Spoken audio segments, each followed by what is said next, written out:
এই যে থালি সাজিয়ে নিয়ে চলে আসলাম।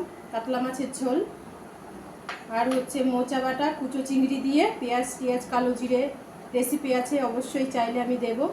আর এই হচ্ছে ডাটা চচ্চড়ি, সর্ষে বাটা, সব রকম সবজি দিয়ে। দেখি কেমন হয়েছে চিংড়ি মাছ বাটা মোচা বাটা দিয়ে। আপনারাও চাইলে এরকম করে মোচা কুচো চিংড়ি দিয়ে বেটে খেতে পারেন। এবার আমি খেয়ে দেখি কেমন টেস্ট হচ্ছে।